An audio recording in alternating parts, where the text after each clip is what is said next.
on to more important matters internationally, I suppose, because we've got a lot of stuff to talk about this morning about events in Israel and in Lebanon, in the Middle East. But we want to talk about Remembrance Weekend, don't we? Let's do that There's a big row going on. I've been saying this, and you've been saying it all this week. What are the police going to do? There's going to be a big rally. They're looking for 1 million people to march this Saturday from Trafalgar Square. They're bringing people from all over the country to take part. It's probably going to be bigger than the one last weekend. Yeah, you presumably will be looking for somewhere to have a cocktail. Yeah, I've got finding an expensive bar to watch it by. I've recommended a couple for you. For the first weekend ever since the Israel war, I am not going to be involved with the pro-Palestine march. Okay, good. Glad to hear it. I'm not going to get caught up in it, I should say. But the police have said, haven't they, for the Remembrance Weekend, much of the Remembrance Day commemorations are on the Sunday, but on the Saturday there is this event at the Albert Hall, isn't there? And also they're calling it the Million Strong March. You remember when we were in the States? Yeah, they used to call Million Man March. Million Man March. I suppose that's sexist now. But one thing about protest: never call your march the Million Strong March, because there will not be 1 million people. It's a bit like there's a Twitter account called NHS Million. And it's got 800,000 followers. So NHS Million. And the Million Man March, I remember it in Washington, about 220,000 turned up. So it wasn't quite 1 million. But on a more serious note, what is going to happen on the Saturday before Remembrance Day? There's going to be this obviously massive march in London. And fearing that some of these demonstrators might try to do what they've done before and deface and vandalise some of our sacred monuments and statues, Winston Churchill, the cenotaph.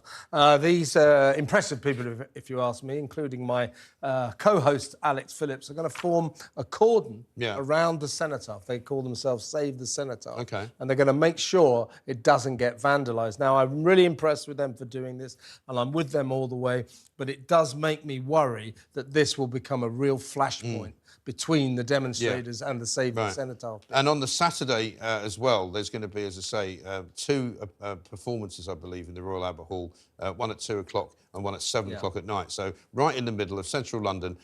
If the protesters go anywhere near that, the police have said they will do everything in their power to stop it from happening. But I don't know what that means. I don't think the police really know what it means. Well, they've done nothing in their power to stop them so far. I mean, all they've done in their power so far applauding, is to watch them, hold the flags for them, hand them back to them after they've climbed up statues, and ask them very nicely if they wouldn't mind breaking the law. Did you see that? They climbed onto Lloyd George's statue and defaced it and put spray. Right. And there's a copper standing there. He said, can you not do that again? Don't do that again. What are you going to do? And then as he was about to say "or," he realised he didn't know what "or" was actually going to be, so he couldn't threaten him with anything. Yeah, if you do that again, I might have to warn you again. I mean, they have put out, since we know this yesterday, and I think the night before, a series of photographs of people that they want for arrest on racially aggravated charges. And I don't know how that's going.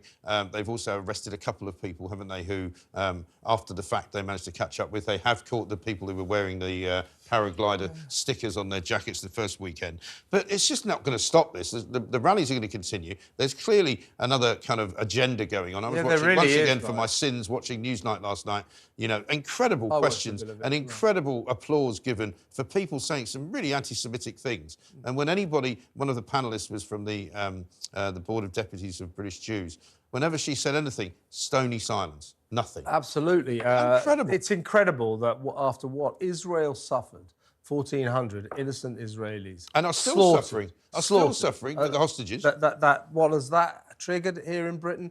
A massive outbreak of anti-Semitism. Why do people hate the Jews so much? And if you do hate Jews, have a look at yourself, because you shouldn't. It's very disturbing stuff. Meanwhile, actually out there in the Middle East, we're expecting a statement today from Hezbollah, because things have things have ratcheted up a bit, haven't they? In northern Israel, on the border with Lebanon, there's been exchanges of fire, so far just on the border area.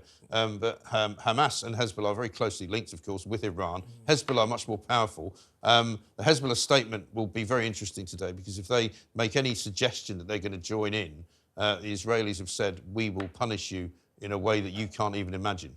I mean, I don't say this with any relish, but it's pretty clear that we are on the brink over there in Gaza. It's about to kick off in a massive way. Yes, the Hezbollah chief will make a speech this morning, I believe, which could light the touch paper. It depends what he says.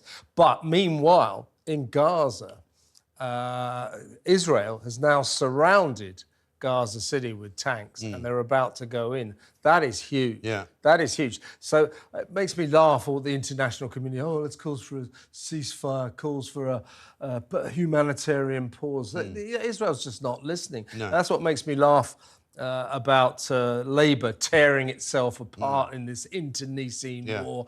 Loads of shadow cabinet ministers now saying, you've got to call for a ceasefire, Keir. Keir, to his credit, as you say, Mike, not buckling yet, saying, well, I do want a humanitarian... Well, he can't now, because he's come out and said that he didn't really give himself any wiggle room. He didn't give himself any wiggle room. He's now being asked to resign. There's two demands from two separate council leaders in the north of England, one of them in Burnley, one of them in a neighbouring council, Labour councils, of course. They're basically now not saying change your position. They're saying resign. Yes, I know. Leader in the party. It's getting, the heat is on him, but the joke about all this is Labour's tearing itself apart on this. Resign, change your mind, call for a ceasefire. If he said, right, I'm no longer calling for a humanitarian pause, whatever that is, I'm now calling for a ceasefire, it wouldn't make a blind bit of difference. It's doubtful that Benjamin Netanyahu has even heard of Keir's. Well, can you imagine Benjamin Netanyahu sitting in the Knesset there in Israel saying, blimey, Sadiq Khan and Andy Burnham are calling for a ceasefire. I guess we better do it. Burnham's in. I better change my mind. We better stop firing. It's not going to make any difference. It's the International Debating Society.